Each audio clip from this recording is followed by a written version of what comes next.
Today I want to have a look at the concept of simplifying surds. So what we're doing here is we're trying to express a surd in what we consider to be a simpler form. The reason why we're doing this is so we can gain some sort of appreciation for what are relatively new numbers to us, and also so we can prepare to do some operations. Now what I mean by relatively new numbers is that up to now we've seen lots of different numbers and we've had experience with these numbers, and most of them have been what we call rational numbers. So these are all rational numbers. They can all be expressed as a fraction, and even those, the decimals, they either terminate or repeat. We've had some experience with our irrational numbers, so we've met numbers like pi, but what we've come across now is these numbers. Now we've seen these before, but the only way we've handled these before is to jump to our calculators and just to get a decimal approximation. But as we spoke about, there's other things we can do with these numbers apart from that.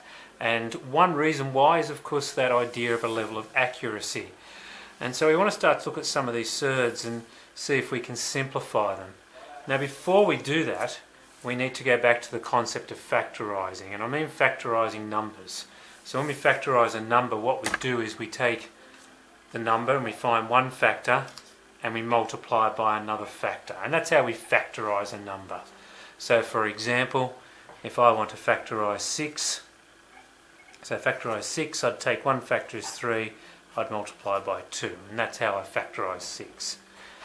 But what I want to do is I want to look for the numbers that can actually be factorised like this. So when we factorise them, we're not going to just have any number, we're going to have a perfect square multiplied by another factor. Now obviously 6 doesn't work, neither 3 nor 2 are perfect squares.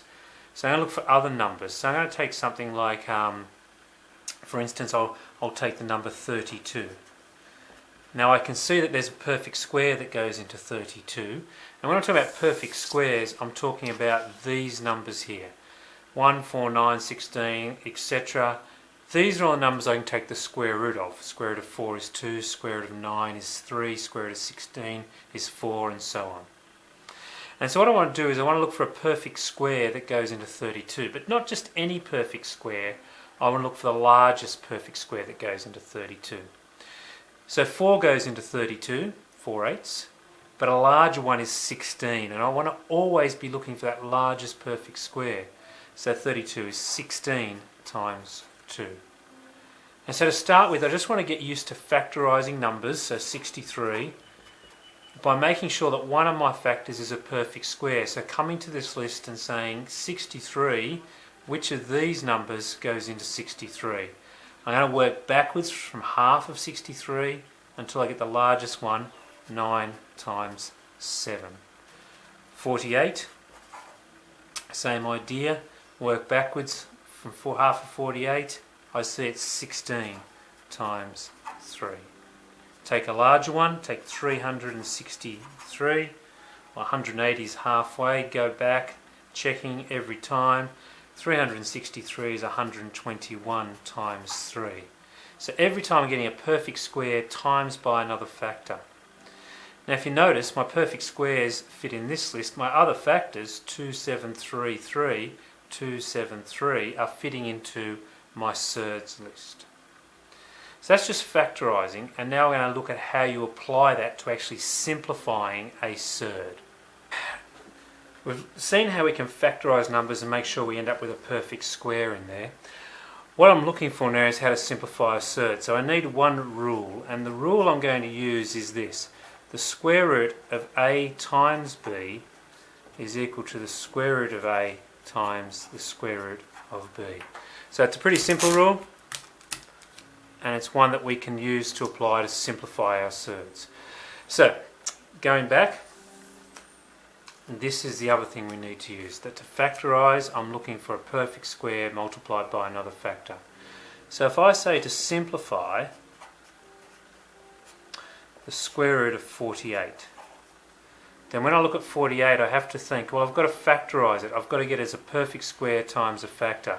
I'm ignoring the 48, the square root sign for the time being, I'm just going to write it in anyway over the top. My perfect square that went into 48 was 16, so that was 16 times 3. Now what I'm going to do is I'm going to come back up here to this rule and say, well, if I've got two things multiplied on the surds, I can separate them as two distinct surds.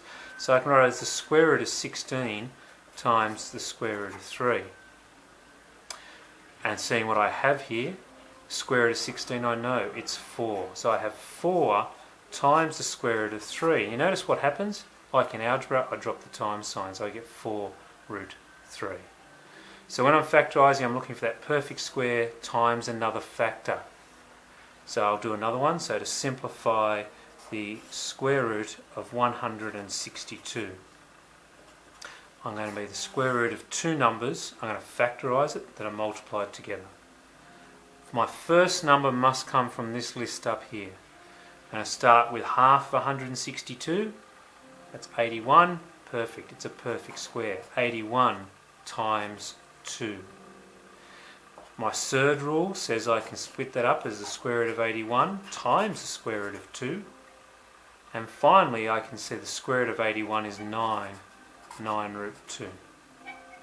And so we call this form and this form here a simplified surd. What we've managed to do is to break the surd down, take what perfect square factor it had out, and left with just the simplest of these surds that we have here. Now my list along here, not all of these are in simplest form. In fact, the square root of 8 contains within it a perfect square. It has 4 times 2.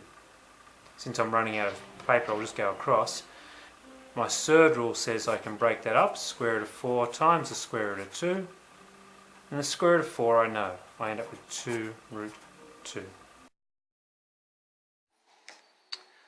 Alright, two more quick examples. So simplify something in this form. So you can see I've already got a number out the front, but I've got this square root of 24. So I'm just going to leave the 3 out the front, remembering that means 3 times. And then I'm going to separate that 24 up and factorise it. So I'm going to say a perfect square factor of 24. Working my way through them, the largest one is 4. So 4 times 6. So I've got 3 times my surd rule, root 4 times root 6. Square root of 4 is 2, so I've got 3 times 2 times the square root of 6.